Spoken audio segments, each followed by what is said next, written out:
Everybody. My thought of the day, just coming up with the New Year's, I just think during the New Year's, everybody makes resolutions, right?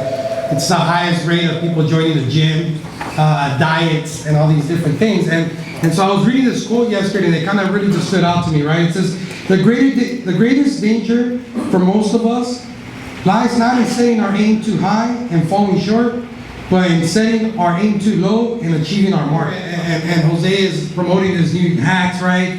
And it's not us or them, just us, right? And I just thought that was such an amazing thing to be willing to put himself out there and and follow his dream, right?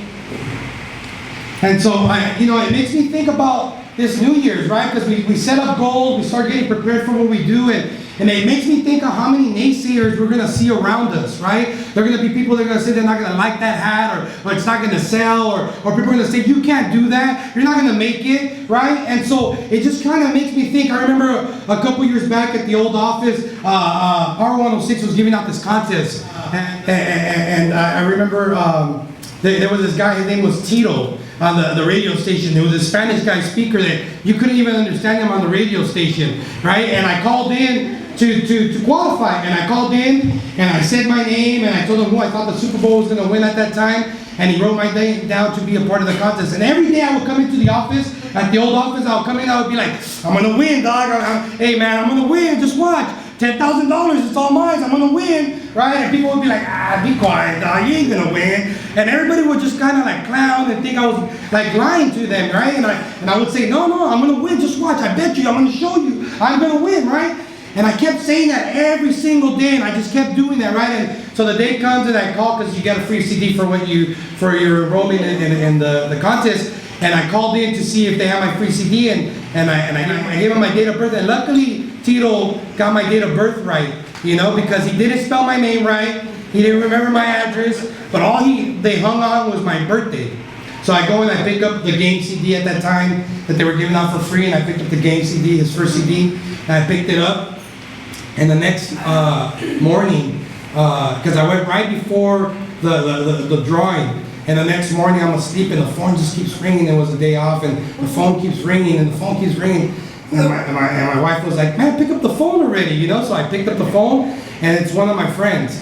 And he's like, hey, Power 106 is calling you on the radio station. They're in front of you, turn on the radio, and they're like, Luis Perez, where are you at? You're the hardest person to get a hold of to give $10,000, right? And I jumped on and I called G, and G never answers his phone in the morning, but he picked up, and I was like, hey G, I won, man. And I was so excited, and I won, and what ended up happening, I got the $10,000, we had a big old Super Bowl party, no one was invited, don't worry about it. But everybody thought I was lying, but I believed it. Take it down to another situation that happened, right? The LA Marathon is coming up. I'm going to be running it again, right? And the last time I ran it, right? Or I walked some of it, I jogged the rest of it. We got on, and people were like, me and Fabian just came back from Australia, and we were walking all through Australia. I'm like, I got to start warming up for the marathon, walking through Australia, And the marathon day came, and they're like, man, you haven't even been training. I was like, I don't care, I'm going to do it. I said, I'm going to do it, I'm going to do it. This is what I'm going to do. I haven't been training, I haven't been running a lot of miles, but I'm going to do it. And so the race started, and boom, we took off from Dodger Stadium, we started going around. All I could smell is bacon for some reason, right?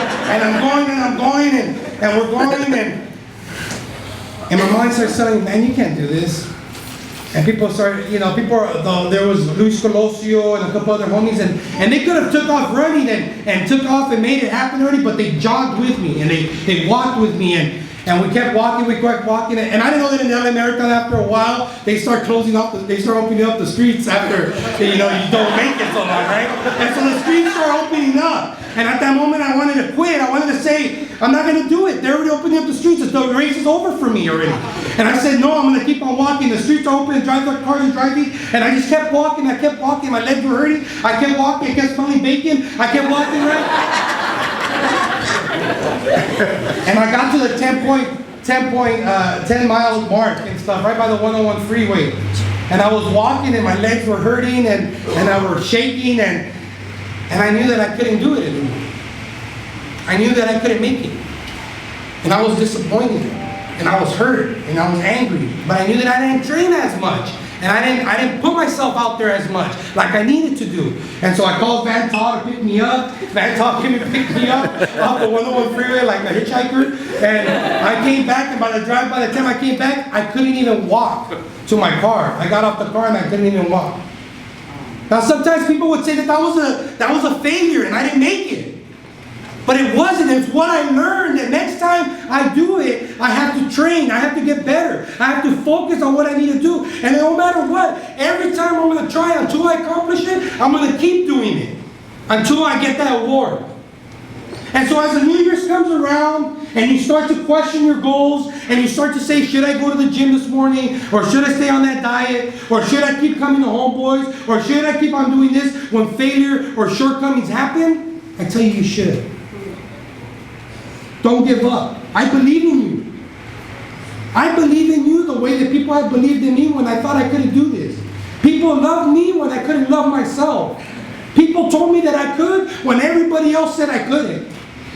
And so as the New Year's comes around and you're setting up your goals and you're looking for the future, understand that the greatest danger for most of us lies not in setting our aim too high and falling short, but in setting our aim too low and achieving our mark.